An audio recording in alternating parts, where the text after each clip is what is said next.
Calculus of variations. Calculus of variations.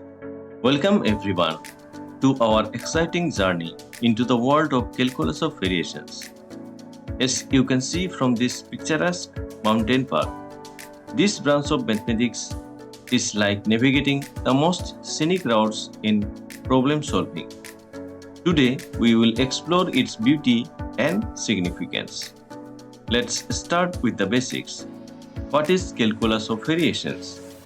Imagine you are a hiker looking for the quickest path up a hill and the terrain isn't smooth. This discipline helps us to find the path that minimizes or maximizes a certain quantity, often called a functional. It's like the calculus version of optimizing your hike. Calculus of variations, a branch of mathematics concerned with the problem of finding a function for which the value of a certain integral is either the largest or the smallest possible. The calculus of variations gives us precise analytical techniques to answer questions of the following type.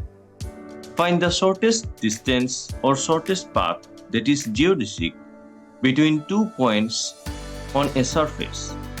Find the curve between two given points in the plane that yields a surface of revolution of minimum area when revolved around a given axis. Find the curve along which a bead will slide under the effect of gravity in the shortest time. The problem of calculus of variations was first solved by Jacob Bernoulli in 1696, but a general method of solving such problem was given by Euler.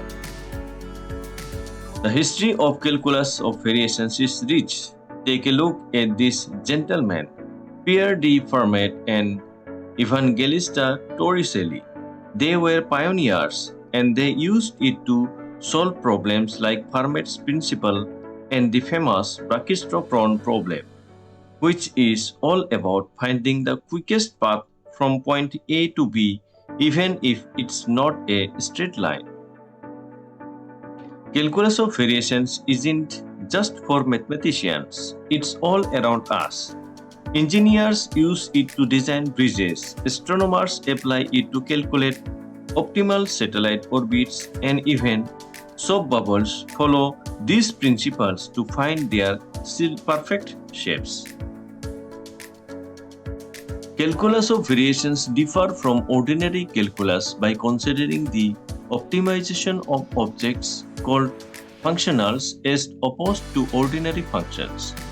Calculus of variations looks at changes in an entire function, while ordinary calculus only looks at changes in the values of a single function. Functionals.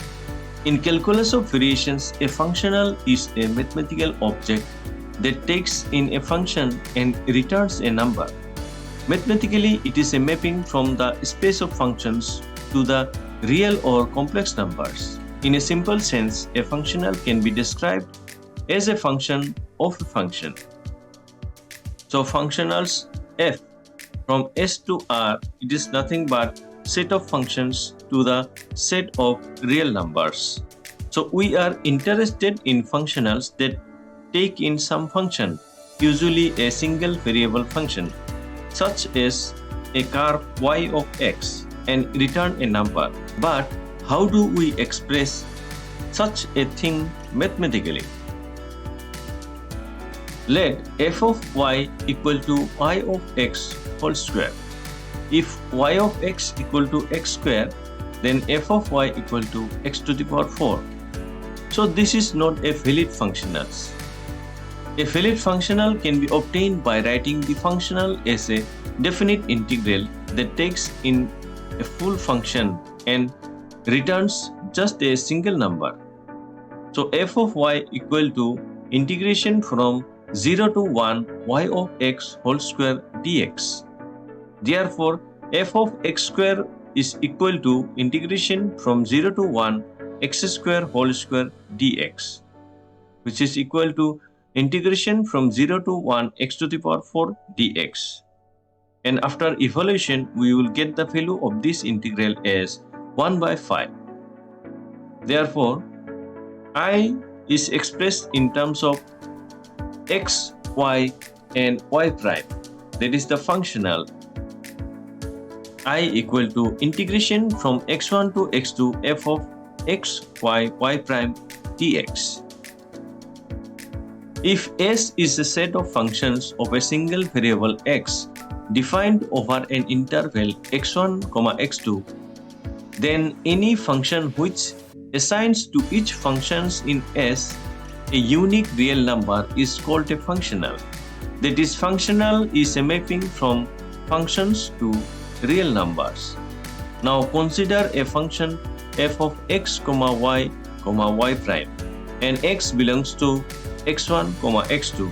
Then the integral I of y equal to integration from x1 to x2 f of x, y, y prime dx is a functional, and for every y of x, I of y gives a real number.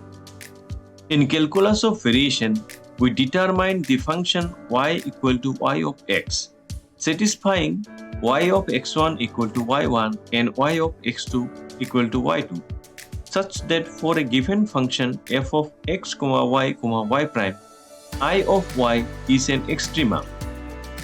A curve which satisfies this property is said to be an extremal. Now, the difference between function and functional. Function takes in a number as input, where functional takes in a function as input. Functions returns a number as well as functionals also returns a number. Function has no general form. Functional generally expressed as a definite integral. So in case of function, it changes described by ordinary derivatives, and in case of functional, changes described by functional derivatives. Now, Euler's equation, which is the key tool in this journey. This elegant equation helps us find the function that minimizes or maximizes our functional. It's like the compass guiding us through this mathematical landscape. Euler's equation isn't limited to hill climbing problems. It is also used in finding geodesics, which are paths of least distance like the shortest route on a curved surface. This concept extends beyond hills to curved spaces. But what if we have constraints? Calculus of variations handles that too. Imagine you need to build a fence around a field with a limited amount of fencing. We can optimize this using the principles of isoperimetric problems, taking constraints into account. As we wrap up our journey, remember that calculus of variations isn't just about mathematics. It's about finding the beauty in optimality. It's about discovering the most efficient, elegant, and natural paths in a complex world.